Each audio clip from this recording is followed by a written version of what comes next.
राम और उनके भाइयों के जन्म से पहले राजा दशरथ और उनकी पहली पत्नी कौशल्या की शांता नाम की एक बेटी थी। कौशल्या की बड़ी बहन वेरशनी और उनके पति राजा रोमपाद ने शांता को गोद ले लिया था, जिनका बाद में ऋषि ऋष्यशृंग से विवाह हुआ था।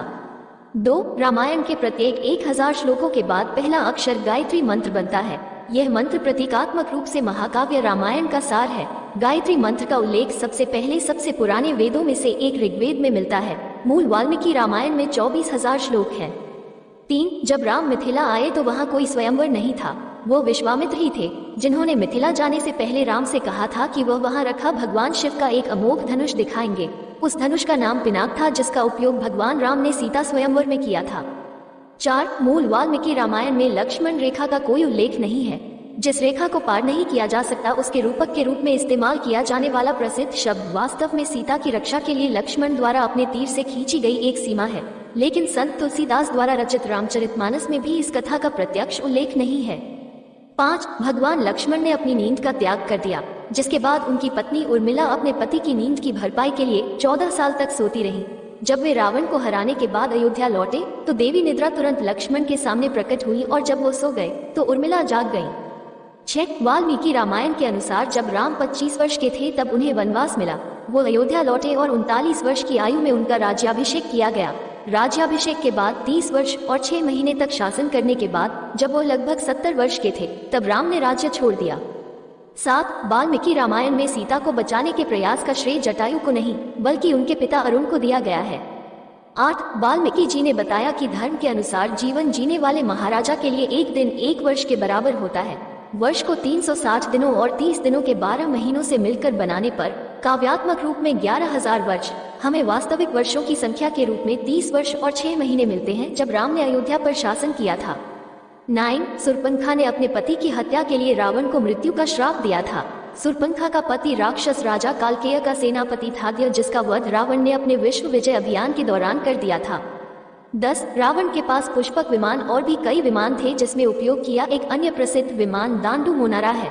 स्थानीय सिंहली भाषा में मोनारा का अर्थ है मयूरा, मोर, और दंडू मोनारा का अर्थ है वो जो मोर की तरह उड़ सकता है।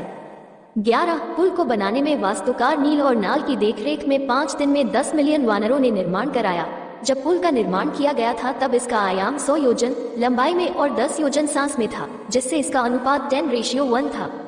भारत में धनुषकोडी से श्रीलंका में तलाईमनार तक का पुल, जैसा कि वर्तमान समय में मापा गया है, लंबाई में लगभग 35 किलोमीटर और चौड़ाई 3.5 किलोमीटर है। अनुपात 10:1 है। 12. वाल्मीकि के अनुसार कौशल्या ने कहा था, यदि तुम्हारे पिता ने ही तुम्हें निर्वासित किया है तो मैं उन्हें अस्वीकार कर सकती हूँ, क्योंकि पुराने दिनों में रानियों को राजा के आदेश को पलटने का अधिकार था। और ये भी कहा, लेकिन अगर कैकेयी ने ही आदेश दिया है तो तुम्हें जाना ही होगा। निश्चित रूप से वो आपके सर्वोत्तम हित को ध्यान में रखेगी। 13. राम को ब्राह्मण वधम प्रायश्चितम अर्थात ब्राह्मण रावण की हत्या का प्रायश्चित करना पड़ा। इसलिए अपने राज्याभिषेक के बाद वो एक विद्वान रावण को मारने का प्रायश्चित करने के लिए अपने भाई के साथ देवप्रयाग गए। देवप्रयाग भारत के उत्तरी भाग उत्तरांचल में है। 14. मंदोदरी रावण की पत्नी थी। वो महान वास्तुकार, गणितज्ञ, खगोल शास्त्री और कुशल इंजीनियर प्रसिद्ध मयासुर की बेटी थी। मंदोदरी को भारत की प्रतिष्ठित पंचकन्याओं में से एक माना जाता है। भारतीय परंपरा में 5 महिलाओं को उनके आदर्श जीवन के लिए पंचकन्या की उपाधि दी गई है। वे हैं अहल्या, सीता, मंदोदरी, द्रौपदी और तारा। 15. महर्षि वाल्मीकि ने महाभारत रामायण की रचना उत्तर प्रदेश के बिथुर कस्बे में गंगा जी के किनारे स्थित अपने आश्रम में की थी। ऐसा माना जाता है कि यह वही स्थान है जहां माता सीता ने समाधि ली थी और धरती में समा गई थी।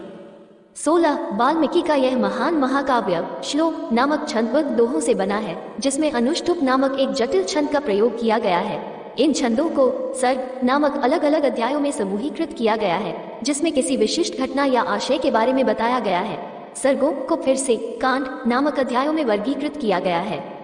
17. देवी लक्ष्मी स्वरूपा सीता को वैदेही के नाम से भी जाना जाता था।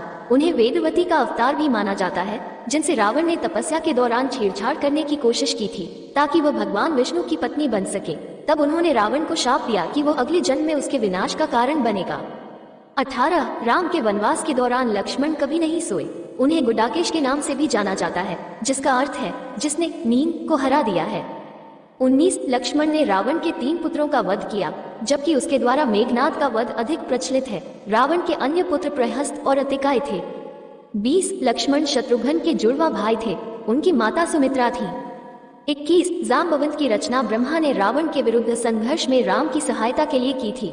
रावण के साथ द्वंद्व युद्ध के दौरान उन्होंने रावण पर प्रहार किया और रावण बेहोश हो गया। उन्होंने हनुमान को उनकी शक्ति की भी याद दिलाई ताकि वे समुद्र पार कर लंका जा सके। 22 बाली ने रावण को भी हराया था। एक बार रावण ने बाली को युद्ध के लिए बुलाया। उन्होंने रावण को अपनी पूंछ में पकड़ लिया और उसे संपूर्ण विश्व में घुमाया। विनम्र होकर रावण ने युद्ध विराम का आह्वान किया। 23 शत्रुघ्न को विष्णु के शंख का अवतार माना जाता है। शत्रुघ्न का विवाह राजा कुशध्वज की पुत्री श्रुतकीर्ति से हुआ था। श्रुतकीर्ति राजा जनक की पुत्री सीता की चचेरी बहन थी। 24 शत्रुघ्न ने लवणासुर नामक राक्षस का वध किया जो मधु का पुत्र था।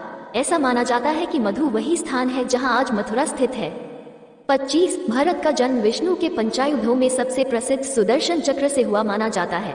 भरत राजा जनक के भाई कुशध्वज की बेटी मांडवी के पति थे और इस प्रकार सीता के चचेरे भाई थे जो राम की पत्नी थी। उनके 2 पुत्र थे, तक्ष और पुष्क। इस प्रकार रामायण में सभी भाइयों की पत्नियां आपस में जुड़ी हुई थी। 26 रावण के दादा पुलस्त्य थे जो 7 महान ऋषियों या सप्तर्षियों में से एक थे। उनके पिता स्वयं एक महान ऋषि विश्रवा थे। रावण के ध्वज के चिन्ह पर वीणा का चित्र बना हुआ था। रावण ने एक बार शिव की स्तुति के गीत गाने के लिए एक संगीत वाद्य यंत्र बनाने के लिए अपना हाथ तोड़ दिया था। इसे रावण हत्था कहा जाता था। उनकी माता दैत्यों की राजकुमारी थी। उसका नाम कैकसी था। कैकसी के पिता सुमाली थे। रावण आधा ब्राह्मण और आधा असुर था। 27 कैकसी के माता पिता सुमाली और केतुमती ने विश्रवा की योग शक्तियों के बारे में सुना। वे विश्रवा को अपना दामाद बनाना चाहते थे ताकि उनकी शक्तियां बढ़ सके। उन्होंने विश्रवा और कैकसी की मुलाकात कराई।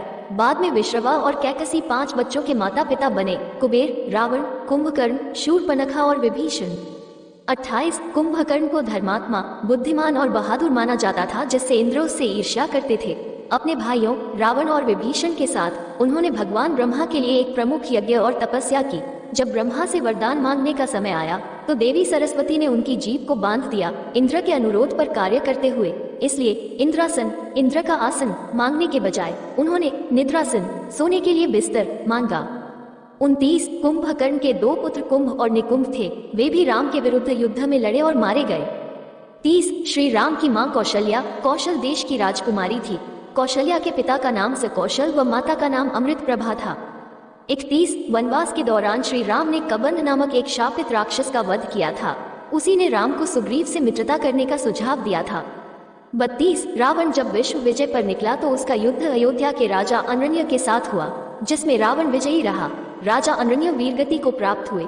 उन्होंने मरते हुए शाप दिया कि तेरी मृत्यु मेरे कुल के एक युवक द्वारा होगी। 33 हनुमान का मकरध्वज नाम का एक पुत्र था जो रावण के सौतेले भाई पाताल लोक के शासक अहिरावण का वफादार सैनिक था। जब हनुमान अहिरावण द्वारा अपहरण कर लिए गए राम और लक्ष्मण को बचाने गए तो मकरध्वज हनुमान जी से द्वंद्व युद्ध में हार गया। 34 अहिरावण का वध हनुमान जी ने किया था। फिर उन्होंने अपने पुत्र मकरध्वज को राजा बनाया और राम और लक्ष्मण के साथ चले गए। 35 राम ने इंद्र से उन सभी वानरों को जीवित करने का अनुरोध किया जिन्होंने युद्ध में अपनी जान गंवा दी थी। वे सभी बहादुर थे, अपनी ऊर्जा साबित कर रहे थे और उन्होंने अपनी मृत्यु को ध्यान में नहीं रखा। उन्होंने कठिन प्रयास किए और मर गए। हे इंद्र, उन्हें उनका जीवन लौटा दो।